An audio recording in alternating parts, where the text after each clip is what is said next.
Daisies blooming, sundress swaying in the breeze. I can't stop staring. You've put a spell on me, and I hope that you never decide to set me free. The way you're moving has got me moving my own feet. The greatest feeling that I could ever dare to dream is you forever moving next to me.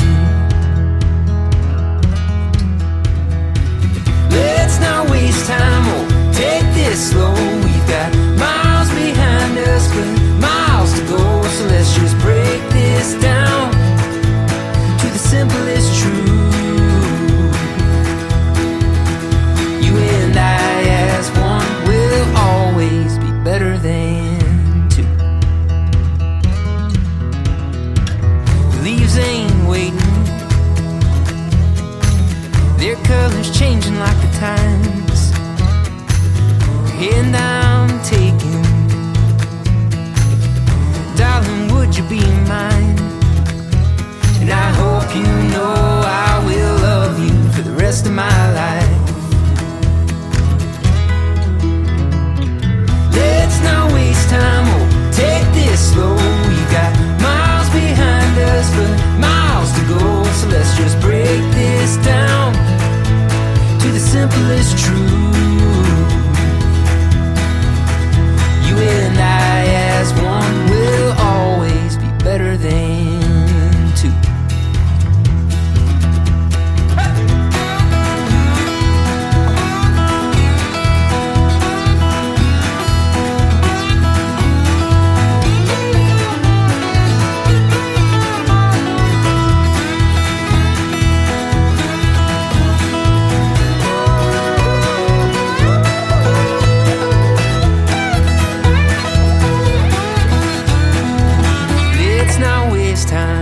Take this slow, we've got miles behind us, but miles to go. So let's just break this down to the simplest truth. You and I as one will always be better than two. Yeah, you and I as one will always be better than two.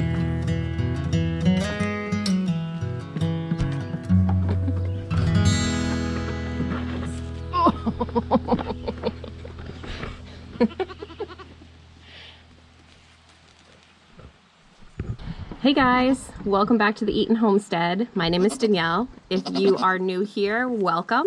If not, welcome back. Sorry for the long time no vlog, but as you can tell, if you're familiar with our family, we have got some new additions to the farm here. So these are the first of our dairy goats, the first three. We're getting 3 more. And these 3 ladies came to us from a local farm right over the next town over. They are Nigerian dwarf goats, and I'm so excited. This is like a dream come true for me, and I know it's really weird and silly to some people, but I have waited such a long time for goats. And I'm so happy that they're finally here. This little girl is Scarlet Begonia, and she is the daughter of the other brown goat over here, whose name is Layla, and the black goat is Betty. She's very sassy, Black Betty. And so Betty and Layla are both in milk. They both kidded this year, so I am able to milk them both, and that has been an interesting process. My milking stand has not arrived yet, so I've been doing this little bit of combination of goat wrestling and coaxing with feed and love to get them to hold still long enough to let me milk them. Are you eating my shorts? Little miss. No, you cannot eat my shorts. I can't get over how dog-like goats are. They really love your attention. They really love to be petted. They are jealous of one another, getting more attention. As you can see, Betty is jumping up on me here. They're really fun. It's been really fun getting to know their personalities. On Monday, we go to get 3 more baby goats. So Scarlett here will have some friends to play with, huh, babies? Yeah, you can have some friends. Yes. You sweet girl.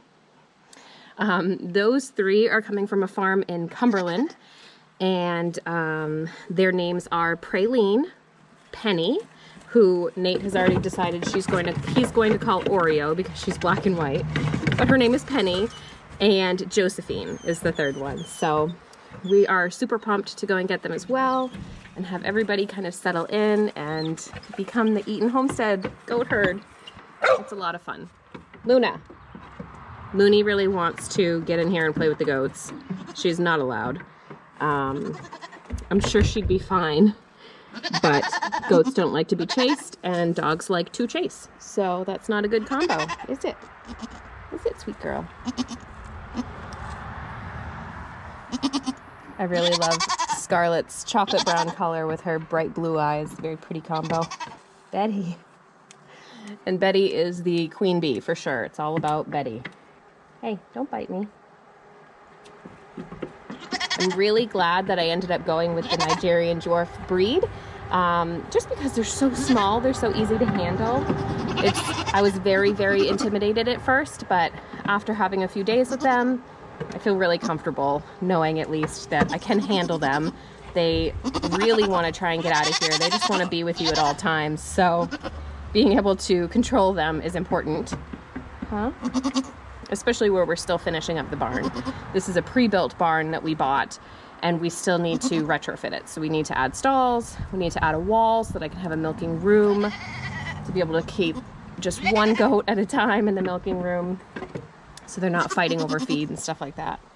It's been so much fun watching the kids, especially with the goats. They love to come out here and play with them. Amelia, first thing when she wakes up in the morning, literally comes skipping out here into the goat yard. She loves to run down to the rock pile, and the goats chase her, they follow her, they all jump up on the rocks. Wyatt is out here all the time. He has turned this into like a very gross sandbox that's sand and a lot of goat poop, but this is farm life, and he's building a good immune system, right? That's what I'm going to tell myself. But yeah, the kids have just been having so much fun. I had a really sweet moment yesterday, actually. Amelia went to a friend's house, and Wyatt and I were sitting out here with the goats, and they were out in the pasture grazing, and he was out there just singing and talking to himself and talking to the goats and giving them hugs, and he was picking daisies and putting daisies on their heads. It was just the cutest thing of all time. And after having a very cranky toddler who is still learning to process his emotions, especially anger, he gets very frustrated when things don't work the way he wants them to work. He throws things, he gets really upset. It was just really nice to have some peaceful, quiet time out here. The goats definitely relaxed him, and they relaxed me too.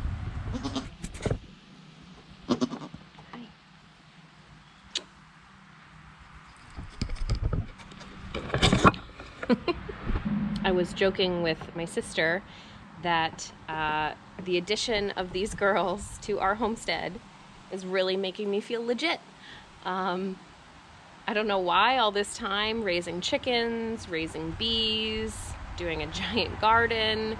For some reason I just didn't feel like a real homesteader, which is silly because I'd be the first one to say that if you grow like one tomato plant on your patio, you're a homesteader, you're a farmer, you're a gardener. But yeah, I just wasn't feeling, I don't know, like legit. And now that I've got these girls, I feel real legit.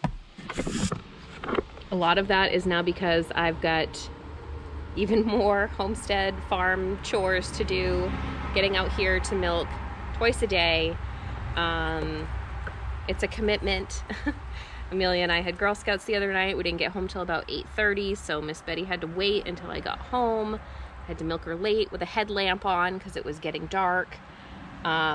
But just when I walk out the door now and I hear the rooster crowing and I hear the goats calling to me, it feels like a real farm. I don't know. I feel too legit to quit now.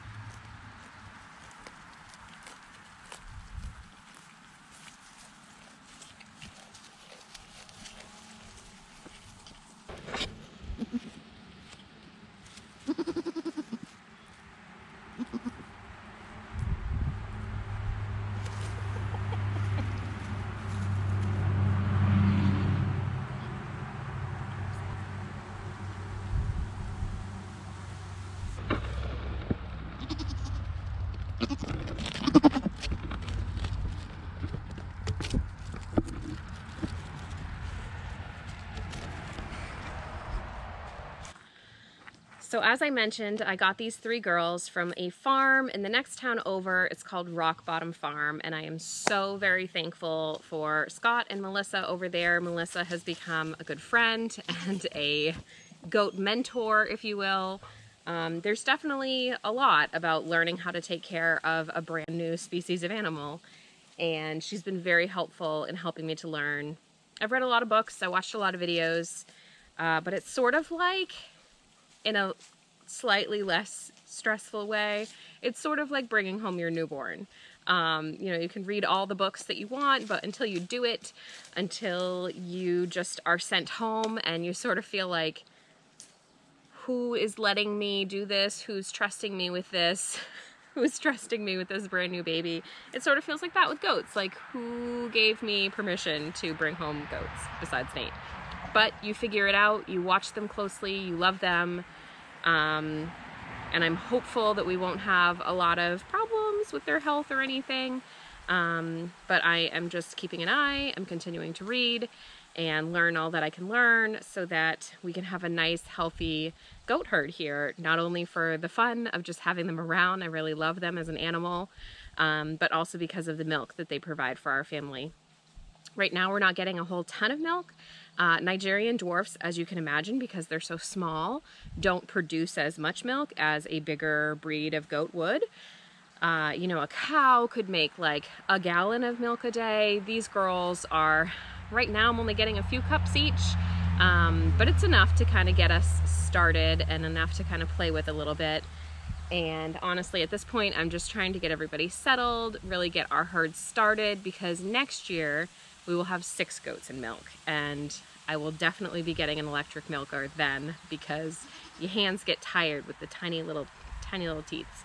I know so many people that have these big, huge goat herds, and I'm gonna have to ask them how they do it, if they just do like hand exercises to build up the hand strength to be able to milk those tiny little teats, you know, like 40 of them a day. Hey, Itchy. You crazy baby.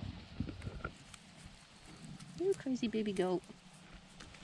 Scarlett was straight up climbing me the other day. You can see how goat yoga becomes a thing, although once the babies start to get to be about this size, they're getting to be a little bit big to be jumping all over you. Their hooves are pretty hard, but she like scaled my back. It was pretty funny. She was in like a real zoomy kind of mood. Hmm? Hmm. Hey, BB. Hey, BB. Don't bite me. You know, I just have to share with you too that probably over a year ago now, I reached out to one of my favorite YouTubers. I have a number of channels that I really, really love, but Jessica Sowards at Roots and Refuge Farm is one of my favorites. And I was following her on Instagram, and I reached out to her just to say hello, introduce myself, the kinds of things that we do here on our farm. And I had let her know that goats was one of my dreams, and that I was really looking forward to someday getting goats, but that I was scared and nervous and all those things. And she responded and, you know, said, goats really aren't that hard. You can do it. I have faith in you. Something along those lines. And it was one of those things that like just stuck with me, and being able to inspire other people to live this life, I don't know, it just hit me in like a weird, cool way. this is not for everyone. This is a lot of work. It's a lot of hard, back-breaking work. It's a lot of dirty work. Like I said, my son is in here playing in like a goat poop sandbox, but it is what it is. He's happy. He gets a bath every night. It's immunity. I don't know. But I was just so moved by her generosity and taking the time to respond to me and be so encouraging. I hope that that's something that I can do for you and for others as well. Even if it's not having your own homestead, because all of this is a lot, every little bit counts. And I'm always going to say that every little bit counts. If you just have a few eggs, you know, from a few chickens, that's a few less eggs than you have to buy at the grocery store. If you grow 5 tomatoes, that's 5 less tomatoes than you had to buy at the grocery store. I would also encourage you to shop locally, shop seasonally, support your local farmers. Google, where are my local farmers markets? Go check them out. I understand that eating organic and eating local can sometimes be more, it can oftentimes be more expensive than just shopping at the big box stores or shopping at grocery stores. But you're getting a completely different product, and it's a product that had a lot more love and hard work go into it than things that are produced in a factory setting. So I hope you consider it. I mean, nobody's perfect. I'm not perfect. We eat plenty of processed food. We go out to eat plenty. We sometimes have cereal or chicken nuggets for dinner. It is what it is. Nobody is perfect, but I think once you start to pay attention to it and put a little bit of effort, or at least a little bit of an intention to trying to do a little bit better, if we all just did like that tiny little bit, it would make a huge impact globally, nationally, whatever, in our communities. That tiny little bit would be a huge bit if we all did just a little. So support your local farmer, find out who your local farmers are, find out who you can support locally. Everything that we do here, we just do it for our own family's consumption. And it's really just because it's fun in a weird kind of hard work way. I just really enjoy the feeling of self-sufficiency. I love the feeling of knowing that I can make food for my family, that I can provide for my family, that we have many, many, many, many days, if not months, worth of food in our home, in freezers, in cans, whatever it might be. Just that we are prepared. I'm not like a doomsdayer or anything, but you know, we're prepared for whatever might come, and we get to eat really good food. I'm also just kind of a food snob. My case in point, a homegrown strawberry. If you have never had an actual fresh off the vine strawberry, you do not know what you're missing. Store-bought strawberries taste like water. They're so bland. It is nothing compared to a still hot, right, fresh off the vine strawberry.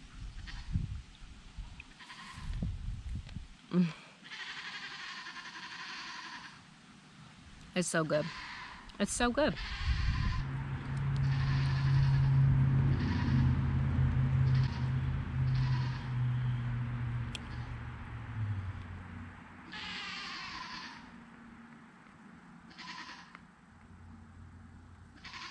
Thanks so much for hanging out with me today.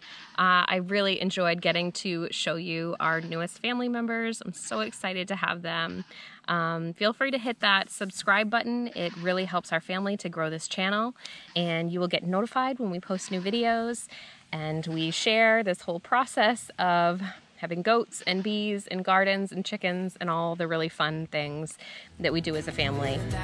Anyway, thanks for hanging out with me today. I will see you on the next one. Have a good one.